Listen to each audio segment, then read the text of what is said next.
సింధూరా పక్కకు జరుగుతావా లేదా అని చెప్పేసి చెంచలమ్మ అడుగుతూ ఉంటుంది. సింధూర అత్తమ్మ ఆవేశపడకండి.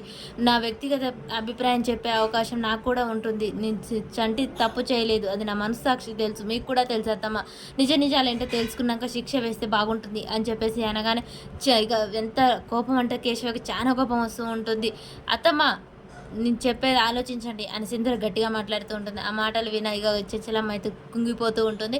కేశవ్ ఒక్కసారిగా సింధూర పక్కకి తప్పుకో, చెంచలమ్మకు చెప్పేంత దానివయ్యావా? చెంచలమ్మకు మంచి చెడు ఏంటో తెలుసు, నువ్వు చెప్పాల్సిన అవసరం లేదు, మర్యాదగా పక్కకి తప్పుకో, ఎవరికి ఏ శిక్ష చేయాలనో చెంచలమ్మకు తెలుసు అని చెప్పేసి కేశవ్ మాట్లాడుతూ ఉంటాడు. ఇక చెంచలమ్మ సింధూర పక్కకి తప్పుకో అనగానే ఇక విజయమ్మ అబ్బబ్బబ్బా ఏమి నటిస్తున్నారు మీ బంధుప్రీతి ఇక్కడ బాగా చూపిస్తున్నారు. అంటే మీ ఇంటి మనిషిని కాపాడుకోవడానికి ఈ విధంగా నాటకం ఆడుతున్నారా? అత్త కోడలకి అస్కార వడ్డీ ఇవ్వచ్చు. అబ్బబ్బా ఏం నటన అంటూ ఉండగానే వీళ్ళు అలా చూస్తూ ఉంటారు. చూడండి విజయమ్మ గారు, మేము నటించడానికి కాదు, నీ స్థానంలో నేనుంటే మా ఇంటివాడ పనివాడ అని చూసేవాడిని కాదు, తోడకలు తీసి ఆరగట్టేదాన్ని అని చెప్పేసి విజయమ్మ ఇంకా రెచ్చగొట్టి మాట్లాడుతూ ఉంటుంది. ఇక సింధూర్ అయితే అలా చూస్తూ ఉండగానే పక్కకు తప్పుకో సింధూరా, చూడు ఆవేశపడితే నిజ నిజాలు తెలియవు, సింధూరా పక్కకు తప్పుకో అనగానే చంటి కూడా అమ్మాయి గారు మీరు పక్కకు తప్పుకోండి, నాకు శిక్ష వేయండి అని చెప్పేసి అంటూ ఉండగానే చెంచలమ్మ కొరడా లేపి కొట్టబోతూ ఉంటుంది. ఈలోపే ఇక అక్కడికి విజయమ్మ భర్త తన కూతురు అలివేని ఇద్దరు వస్తూ ఉంటారు. అలా చంటి మీద దెబ్బ పడబోతుండగానే ఆపండి అని చెప్పేసి వాళ్ళు వస్తారు. దయచేసి ఆపండి అని చెప్పేసి ఇక విజయమ్మ భర్త అక్కడి నుంచి పిలవడంతో చెంచలమ్మ అలా ఆపుతూ ఉంటుంది.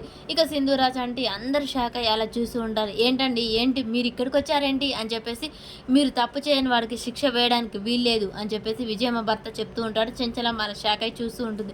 మీరెందుకు వచ్చారు ఇక్కడికి, మీకేం పని ఇక్కడికి, ఎందుకు వచ్చారండి అని చెప్పేసి విజయమ్మ అడుగుతూ ఉంటుంది.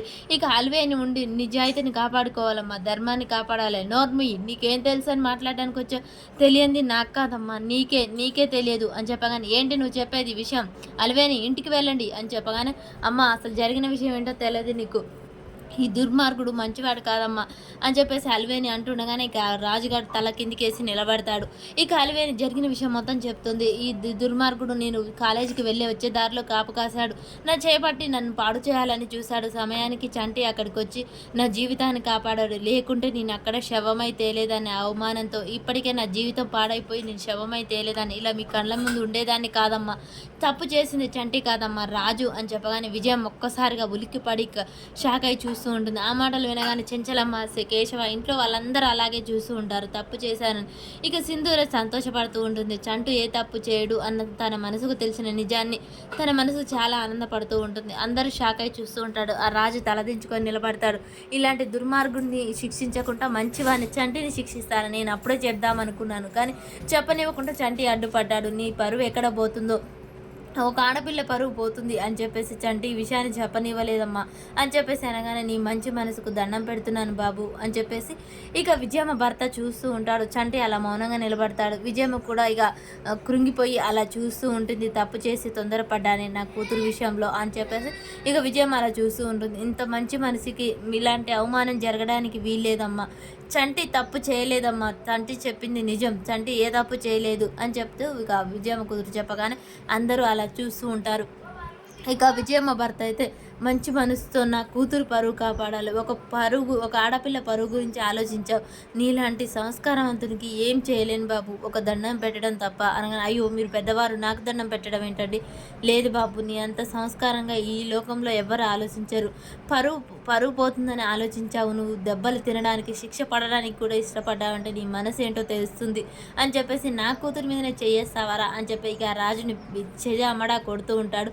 నన్ను క్షమించండి అయ్యా క్షమించండి అని చెప్తుండు. నిన్ను క్షమించడమా అని చెప్పేసి ఇక రాజుని చెడామడా కొట్టి అక్కడ కింద అయితే పడేశారు. విజయమ్మ కూడా దగ్గరికి వెళ్ళి చెంప పగల కొడుతుంది. చెంచలమ్మ కాళ్ళ దగ్గర పడతాడు. ఇక బసవ వీడిని తీసుకెళ్ళి స్తంభాన్ని కట్టేరా, ఇలాంటి వాడు మళ్ళీ ఆడపిల్ల మీద చెయ్యి వేయాలంటే అది చూసిన వాళ్ళకు వణుకు పుట్టాలి, అలా శిక్ష వేయాలి, వెళ్ళి వీడ్చుకెళ్ళండి వీడిని అని చెప్పేసి చెంచలమ్మ శిక్ష విధిస్తుంది.